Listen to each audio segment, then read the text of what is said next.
Hi, my name is Benadretta Stansel, and I'm in the Early Childhood Education Program here at Bryan and Stratton.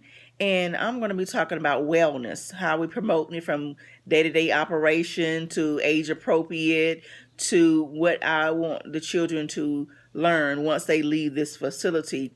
Well, one of the first things for me, I am not working in a childhood child care facility right now. I am a co-teacher at a third or eighth grade school, so I had to rely on my books, on the lectures, and just my experience when I had my 16-year-old was an infant. Um, for me, I would arrive at least 30 minutes prior to my shift. Sometimes in the parking lot there could be trash, and the trash will bring about vermin from raccoons to snakes to roaches, and you don't want that. You want to make sure that it's taken care of before the parents get there. You don't want to arrive when the parents arrive as well, because what if it's raining and you're getting there and you're tracking water everywhere? You don't have time to try to get those things up to make sure.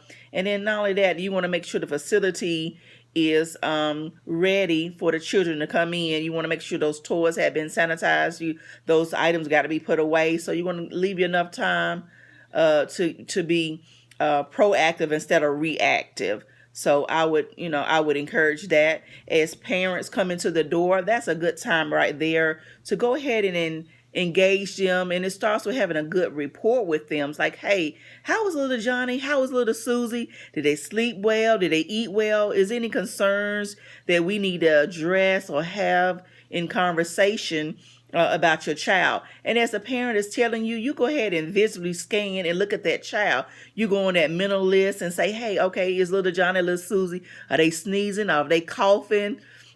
Any visible signs? We got the pink eye.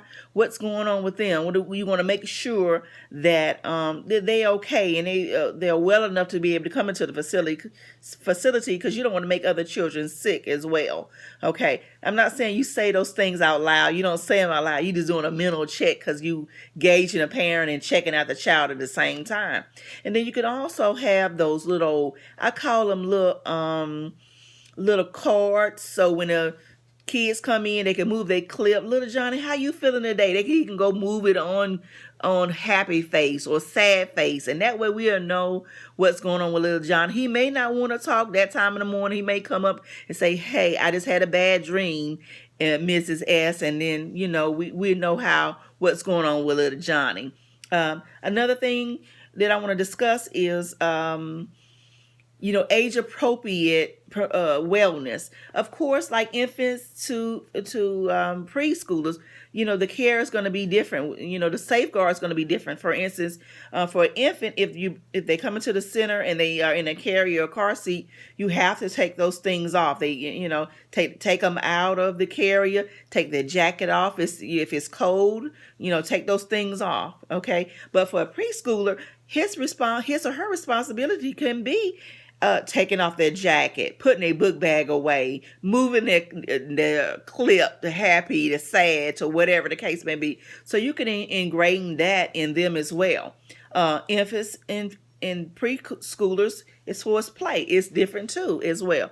For instance, for infant, if you're playing with an infant, you have to be there right where they are. But for a preschooler, your responsibility is making sure that you stage yourself close to them and be able to monitor them just in case something happens. You are right there with them. Okay. Finally, what I want to discuss is once a child leaves the facility, we're basically want to leave a footprint or blueprint, shall I say, for them to guide them for lifelong experiences, such as promoting hand washing with the ABC happy birthday song, shall I say. So no 16-year-old probably be singing a happy birthday song, and then again, who knows? But at least we know we're establishing routines, because they say if you do something for 21 days, it becomes a habit. And that's what I would like, the long-term goals. Once they leave this facility, this is what they're going to be doing, some habitual things. Thank you.